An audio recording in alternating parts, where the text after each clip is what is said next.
Parmi la pelletée d'animés qu'on nous sort à chaque saison, il y en a toujours quelques-uns qui attirent l'attention. Des animés que personne ne regarde mais que tout le monde prend plaisir à insulter. Des œuvres qui avant même d'avoir fait leurs preuves sont triées et destinées à une catégorie d'audience bien précise. On pourrait y ranger les gooners, les célibataires et les gros porcs. Bref, la catégorie de gens qui ont la dalle sa mère. C'est moi les gars! Et je me suis préparé une sélection de 4 animés pour me l'envoyer. On a des quintuplés, des meufs qui se battent avec leur cul, une gadji c'est un lapin frère et un chien qui veut pécho sa propriétaire. À première vue, de quoi se régaler. Mais ça c'était avant de lancer le premier épisode. Taro c'est le lycéen banal à qui tout le monde peut s'identifier. Mais un jour on lui propose de plutôt bien gagner sa vie en tant que professeur particulier à côté des cours. Tu sens le truc venir. Et là, surprise! Les élèves dont il doit s'occuper sont 5 jeunes filles de sa classe plutôt charmantes. Elles sont toutes sœurs, c'est des quintuplés en gros. D'où le titre finalement, quintessentiel quintuplé. Mais gros problème pour Futaro, aucune d'elles n'aime l'école et elles ne veulent pas travailler. C'est donc sur ce pitch que je remballe direct le schlong. T'inquiète, on y revient juste après frérot. Mais surtout, j'ai passé un bon moment. Le concept est plutôt original, c'est divertissant et j'ai même rigolé. Il fait par contre dose enculé. Faut le dire, ça suffit pour que j'ai envie de continuer. Parce qu'à ce moment-là, je capte pas la haine que l'animé a pris. Reste quand même sur mes gardes, à tout moment il y a une folie dans 5 épisodes. Non, quand même pas. Y a pas 2 minutes, j'ai gracieusement dit que j'avais lâché mon schlabading dong. En tout avait l'air ok, alors pourquoi? Non, tu vois pas le souci là. Elles ont 16 ans en fait. Quoi? Et c'est probablement le plus gros souci. Qu'elle soit mineure, mais ce que l'animé en fait, le fanservice est constant. Il y a des plans bien sus chaque seconde. Et plus les épisodes passent, pire c'est. Encore, ce seraient des femmes plus âgées, je dis pas, Même si ça reste pas très respectueux pour la gente féminine, ça serait moins malaisant. Là, c'est de façon compulsive et sur des gamines. Entre ça et les scènes suggestives où l'innocence des filles rattrape les moves du héros de justesse, bon, on souffle. D'ailleurs, pendant ma découverte, j'ai dit que n'importe qui pouvait s'identifier à Futaro. Et il s'avère que c'est pas pour rien. Si le héros a aussi peu de personnalité et un design très banal, c'est évidemment pour ressembler à la plupart des spectateurs. Faut pas le prendre mal, mais IRL t'as pas les cheveux rouges en pique, quoi. J'espère. Et ils ont tout intérêt à faire ça, parce que quintessentiel quintuplet répond avant tout à un des fantasmes les plus populaires, le harem. C'est l'idée d'avoir un groupe de personnages féminins qui entourent un seul homme. Je suis pas ici pour juger les kinks, mais dans le cas de cet animé, c'est dommage. Déjà pour leur âge, mais surtout on sent que c'est forcé de ouf. On dirait que l'histoire essaye d'avancer, mais qu'ils ont peur de perdre l'audience en allant trop en profondeur. Résultat, ils envoient des boobs pour garder ton attention, de gros baveux puants. Donc non seulement l'histoire avance très peu, mais elle avance aussi très mal. Après avoir commencé la saison 2, oui j'ai tout regardé, on se rend compte que tous les arcs sont les mêmes. Les quintuplés révisent pour un examen, un problème survient pour les en empêcher, elles le résolvent à l'aide de Futaro et l'arc se termine. Tout est bien qui finit bien et elles ont de bonnes notes. Et c'est comme ça jusqu'à la quasi-fin de la saison 2. On ressent vraiment que l'animé n'est pas là pour proposer une bonne histoire. Il se cache derrière des stratégies de surproduction et utilise les bas instincts de ses consommateurs pour attirer une clientèle. C'est immonde. Enfin ça, c'est ce que je me disais avant d'arriver à la fin de la saison 2. Je sais pas ce qui s'est passé avec la fin de cet animé, mais les 5 derniers épisodes et le film sont juste choquants. Comme si l'auteur avait pris conscience de sa connerie. Ou comme j'aime le croire, il nous a appâté ici pour nous délivrer le vrai propos de son œuvre. Nique pas ma vidéo s'il te plaît. Parce que jusqu'ici, j'ai tiré sur quintessentiel quintuplet à raison. Des choses impardonnables. Et là, on rentre dans la vraie essence de quintessentiel. Essence, quintessence... Tu l'as ou pas? Donc avec le temps, les 5 sœurs vont évidemment tomber amoureuses de Futaro. No way! La question est laquelle il va choisir. C'est dans cette simple petite question de con que toute la profondeur de l'animé va prendre sens. Si pendant ces 5 dernières minutes je vous parlais d'elles comme des quintuplés, ou 5 filles sans jamais vous faire part de leur individualité, c'est pour une bonne raison. C'est ce que le père leur fait subir. Il veut qu'elles rentrent dans les cases. Et il s'en fout de leur personnalité, occasionnellement. Donc je vais vous présenter les 5 sœurs. Yotsuba, Nino, Ichika et Itsuki. Voilà, maintenant vous pouvez les oublier, on s'en bat les couilles. Non, plus sérieusement, ça ne s'arrête pas là. Par exemple, les épisodes 11 et 12 nous parlent d'acceptation, d'empathie et surtout de remise en question. Sans parler de la notion d'effort avec les révisions qui est présente depuis le début. Pour être plus précis, on a toute la remise en doute de Ichika après avoir fait un sale coup à sa sœur. En se faisant passer pour elle, histoire de lui faire perdre des points auprès de Futaro, Ichika va se rendre compte que tout ça va trop loin, qu'elle en est rendue à dégrader sa relation de sœur pour un homme. Pareil avec Yotsuba, celle qui finira par être la femme du personnage principal. À la fin, elle passe par une période de bad qui remet tout en cause. Yotsuba casse l'image qu'elle s'était construite pour révéler une femme perdue qui pense ne pas avoir d'intérêt à exister par elle-même. Heureusement, elle avouera ses erreurs et au passage ses sentiments pour le héros. D'ailleurs, tout était prévu depuis le début. Même l'auteur de SNK, il est choc-barre de ce que je vais dire. Sur la couverture des tomes du manga, on peut souvent voir les quintuplés faire signer avec leurs mains. Et Yotsuba n'utilise que ses annulaires, le doigt où passe la bague. D'ailleurs, si tu t'abonnes, je peux aussi te passer la bague au doigt, tu as capté? Après une saison à traiter les quintuplés comme des bêtes de foire, bonnes qu'à régaler les spectateurs les plus étranges, et elles ont enfin eu le dénouement qu'elles méritaient. Carrément, j'ai eu l'impression que l'anime animés étaient d'accord avec leur daron d'une certaine manière. Comme c'est un japonais traditionnaliste, il souhaite par-dessus tout que ses filles répondent au code, quitte à effacer leurs identités, à ce qu'elles soient 5 fois la même personne. L'animé, lui, ne prend pas de risque non plus. Il répond au code de ce genre d'histoire et fait ce qui marche avec son lot de fanservice, quitte à effacer leurs identités, quitte à ce qu'elles soient 5 fois la même waifu. Cette fin fait du bien, elle met un grand coup de pied dans la fourmilière de la société japonaise qui préfère le rôle à l'individu. C'est ça pour moi la quintessence des quintuplés. Tu là ou pas? Et j'arrête. Même si on n'est pas sur un classique new gen comme Jijika, l'animé a été jugé un peu trop vite. Il a de gros soucis, peut-être pour attirer de l'audience vers son message, ou simplement pour l'argent. Et reste qu'on touche pas aux mineurs comme ça, pitié, ça part en sous-côté. Bon, avec tout ça, j'en ai complètement oublié ma session Gunning. Heureusement, j'avais préparé d'autres animés. En plus, le prochain, il a l'air pas mal, hein? Allez, go pour Keijo en espérant que celui-là me régale. Je crois que vous êtes pas prêts, mais restons sérieux une minute. Keijo, c'est le nom d'un sport réservé aux femmes. Deux participantes s'affrontent sur une plateforme gonflable au milieu de l'eau. Et comment dire? Ah, elles se battent avec leur cul et leur sein. Dans ce classique du manga nouvelle génération, on suit Nozomi, une étudiante. Non mais, petite impression de déjà vu quoi. Bref, pour Nozomi, c'est la hesse à la maison et elle veut rentrer dans le monde du Keijo histoire de faire des thunes. Quand j'ai vu l'épisode 1, je me suis dit, là dans quoi je viens de m'embarquer. Dès le début, on a les persos qui se font accueillir au centre de formation comme si c'était le PSG Prime. Honnêtement, je sens un potentiel de fou. Faut juste prier pour qu'ils ne reproduisent pas les erreurs de quintessentiel. J'ai envie d'être positif, alors on commence par les points forts. Et en vrai, il y a des choses à dire. Déjà, j'ai eu l'impression de regarder un meilleur shonen que Naruto, frère. Ça reprend tous les codes des techniques, des sensei et même de la façon d'animer. Le tout sur un concept absolument débile. Alors bien sûr, c'est pas un truc que tu regardes premier degré. Par exemple, j'avoue, j'ai tapé une barre quand un des persos découvre par erreur une technique d'attaque de fesses interdite. Et que juste après, sa prof lui fait passer des épreuves pour savoir si elle en est digne. Il y a un putain de power scaling dans un animé de combat de boules, les gars. Rendez-vous compte que n'importe qui peut premier degré suivre l'évolution des pouvoirs de Nozomi comme si c'était Luffy. Genre ça n'a aucun putain de sens. Et c'est génial. Le plus parlant, c'est dans l'épisode 5. Il y a un combat, j'en pleure, Get, elle invoque Susanoo et l'autre elle coupe l'air avec son cul. Mention honorable à l'hypnose mammaire où je laisserai les images parler. Un autre point évident, c'est que l'animé ne se prend pas au sérieux. Il y a des vannes et des jeux de mots tout le temps. Dans l'épisode 2, les participantes vont à un cours de fessologie. Je vais vendre ma chaîne YouTube, je reviens. Ah là, on peut pas dire que je viens de mettre une ambiance festive.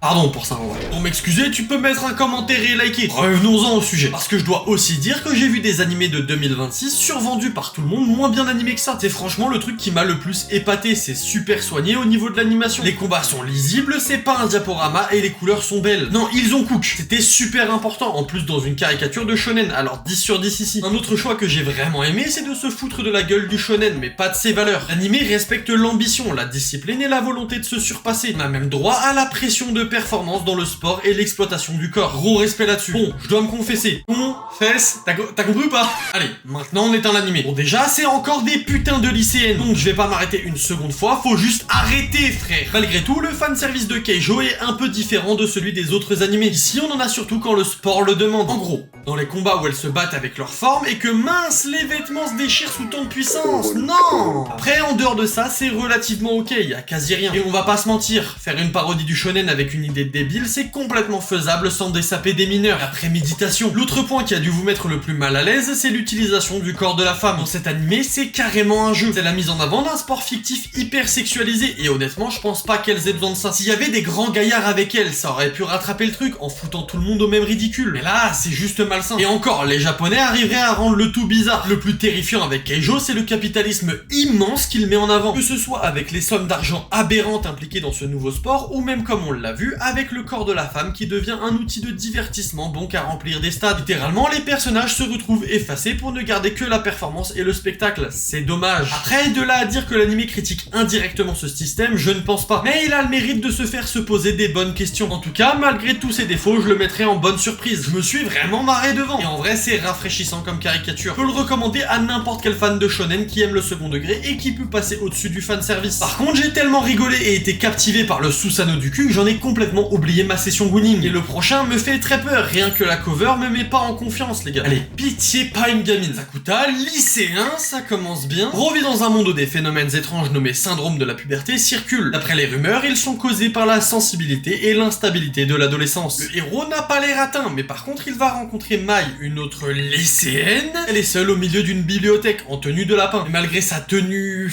facilement constatable, disons. Mai est invisible. En fait, il y a que Sakuta, le personnage principal, qui peut la voir. Bien sûr, par la force des choses, ils vont donc s'associer pour comprendre pourquoi elle est devenue invisible. Et en cherchant des réponses, ils vont se rapprocher. Bon, ce premier épisode est plutôt intriguant. Le concept reste un school life, mais il y a une pointe d'originalité avec le syndrome de la puberté qui donne réalité aux insécurités des personnages. Honnêtement, si l'anime ne reste pas en surface comme les précédents et va un peu en profondeur, il y a moyen de faire quelque chose de grand. Mais bon, avant ça, il y a quand même des trucs à rétablir. Déjà, lâchez-moi ces putains de gamines. Ok, Bunny Girl Senpai passe en 3ème et il a eu 2 prédécesseurs bien plus limites sur ce point. Mais à un moment, faut dire qu'on se fait chier, on n'a pas le droit d'avoir des personnages de plus de 18 ans dans ces animés. On commence à comprendre pourquoi on les attrape par le col en fait. C'est chiant, on n'en peut plus frère. Après, si je dois être sincère, il y a aucun fanservice classique bien douteux. Ici, c'est pas Bunny Girl Senpai le problème, mais la tendance. Dans cet animé, le choix d'une lycéenne et d'une tenue de lapin, c'est complètement sensé. On va découvrir pourquoi un peu plus tard. C'est juste qu'après les folies que je viens d'enchaîner, c'est difficile de penser qu'il n'y a pas d'arrière-pensée du côté de l'auteur. Parce que honnêtement, pas besoin de la laisser saper comme ça pendant un arc entier. Le message est tout, il peut passer en 1 ou 2 épisodes. Mais bon, il y a d'autres points négatifs sur lesquels taper, alors on va s'arrêter là. Comme celui des Edgelords par exemple. Non mais c'est vrai qu'on n'a pas encore pu casser la gueule au Dark Sasuke. Avec vos pépés Ayano Koji minables là. Je vais dire là, ça vaut essentiellement pour le début de la série quand les enjeux sont pas encore développés. Mais Sakuta, dans les premiers épisodes, il fait trop le mec nonchalant, je vais hurler frère. Je spoile pas pourquoi, mais en plus il a des big cicatrices clichés sur le torse et ça fait trop genre c'est mystérieux. Clairement, ça dénote du reste. Autant je dis pas, la vibe de perso un peu sombre, ça passe trop bien quand c'est bien écrit, mais au début de Bunny Girl Senpai,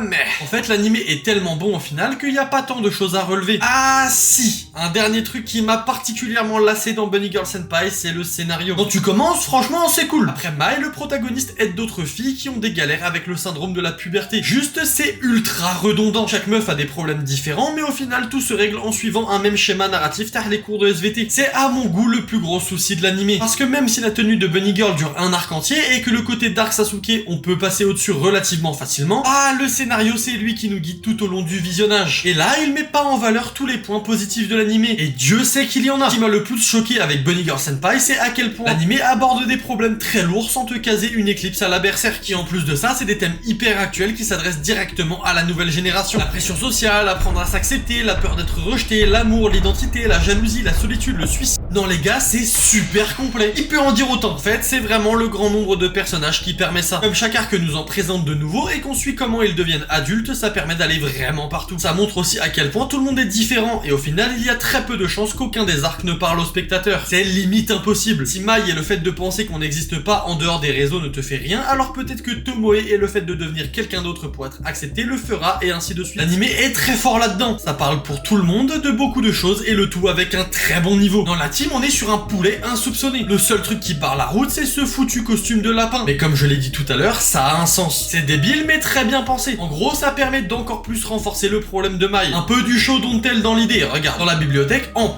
public, sa tenue hurle qu'elle est présente, mais son syndrome la rend invisible. C'est littéralement un paradoxe caché dès l'épisode 1. Et du coup, je trouve pas ça étonnant que l'anime ait fini par prendre ce nom. Parce qu'on rappelle que rien ne garantissait un succès ou d'autres saisons quand c'est sorti. Mai aurait très bien pu être la première et dernière porteuse du syndrome que l'on croiserait. Donc pour en finir rapidement avec le fanservice dans cet animé, ceux qui font de grands discours sur la sexualisation de Bunny Girl Senpai sont vraiment que des puceaux pas capables de voir autre chose qu'un costume excitant avec leur cerveau malade. Parce qu'on part bien sûr du principe que tous ceux qui ouvrent leur gueule ont vu un minimum l'animé. Tout le monde fait ça, hein? Allô? Allô? Et tiens, pour enterrer ces incels de pacotille encore plus, l'anime a fait quelque chose de vraiment pas commun. Des bons personnages féminins. Mais non! Ça paraît rien, mais quand on y réfléchit, la plupart du temps, elles sont réduites à leur corps ou à faire progresser le personnage principal. Mais là, ça n'a plus rien à voir. Comme c'est la réelle profondeur de ces personnages qui est au centre de l'intrigue, bah elles ont un développement de dingue et on s'attache de fou au perso. Vraiment, même Sakuta, le héros, fait un peu plat à côté des filles de son entourage. C'est très rare que ce soit le cas et honnêtement, je m'attendais pas à le voir ici. Alors attention quand même, Sakuta, il est pas figurant non plus, il a quand même un très bon traitement. Les événements le font évoluer en tant qu'individu et il devient meilleur à chaque épisode. Il se contente pas d'apprendre de nouveaux jutsu pour compenser le fait qu'il a oublié ce qui s'est passé il y a 3 jours. Non, au contraire, Sakuta prend de l'expérience, grandit et s'en sert au quotidien. D'ailleurs, toute sa relation avec Mai y est pour beaucoup. J'avais pas vu un animé de romance mature avec de vrais humains depuis super longtemps. Vraiment, plus j'avance, plus je me régale, l'animé est excellent. Fini les emmerdes avec les persos qui se gnonient et rougissent à chaque ice contact pendant 4 saisons. Y a pas à devoir attendre la fin fin d'un animé pour qu'ils se tiennent la main, frère. C'est bienveillant, égal à égal, et frère, pourquoi l'animé a une réputation de merde? Non vas-y, c'est trop, les gens ils kiffent à battre en voyant que la façade. Parce qu'en vrai, au-delà d'être un simple animé, c'est une leçon de vie qui est proposée. Des pistes et des conseils pour traverser la période difficile de l'adolescence sans mensonge et sans traitement de faveur. L'objectif de Bunny Girl Senpai, c'est de mettre en lumière le passage à l'âge adulte de façon honnête. C'est pour cette raison que tu devrais cracher sur le tweet de l'Aigri de TATL et lancer l'animé. Parce qu'en plus, sans spoiler, la fin est vraiment excellente. Pour moi, y a aucun doute, ça va dans poulet. Comme tout le monde, je me suis fait bait par la couverture quant aux intentions de l'animé, mais je suis reconnaissant de ce qu'il m'a apporté. Bravo et merci Bunny Girl Senpai. Décidément, la sélection d'animé n'a pas l'air en faveur de mon Gunning. J'ai pas touché le maxi outil de la soirée avec tout ça, en espérant que le dernier fasse l'affaire, parce que demain je dois me lever super tôt, vers 13h genre. La charge mentale de youtubeur, j'en peux plus, je vais craquer. Pour ce dernier animé, on suit un héros qu'on n'a même pas pris la peine de nommer. Proposition intéressante, mais ils ont une bonne excuse, il va se réincarner. Ouais non, j'ai menti, c'est de la merde. Alors il va pas dans un autre monde ou quoi, hein. Il se transforme en chien. Oui, en gros dogo. Et celui de sa crush pour être plus précis. Maintenant, le personnage principal s'appelle Pochita. Effectivement, c'est un nom de chien. Et il gardera ce nom d'animal tout du long, vu que même internet n'a pas l'air de connaître le blaze du type de base. Capte, c'est encore pour que le spectateur se projette. Par contre, je mets un petit disclaimer, ça part en couille à partir de là. Je ne vais pas et je ne peux pas entrer dans les détails. Mais sachez que My Life as Inukai-san's Dog est probablement l'un des animés les plus immondes qu'il m'ait été donné de voir. En gros, jusqu'ici, ça paraissait un peu idiot et bizarre. Et carrément, maintenant, la propriétaire du chien lui fait des dingueries sans savoir qu'il y a un mec de sa classe dans le corps de celui-ci. Ah oui, elle est encore mineure. Allez voir ma gueule quand l'animé que je regardais s'est transformé en hentai en plein vogue Discord. Parce que dans les autres œuvres, c'était limité à du fan service. Ah, ici, on voit littéralement tout, quoi. Ah oui, ça finit sans vêtements. Liberté qui a été prise par rapport au manga, d'ailleurs. À la base, tout est censuré de façon intelligente, comme on pourrait le voir dans d'autres mangas. Là, juste les animateurs ont pété un câble, frère. Ça me dégoûte. Tout du long, il y a des arrière-pensées bizarres, des scènes étranges et le fanservice classique qui vient se rajouter. Et on parle même pas de tout le côté zoo.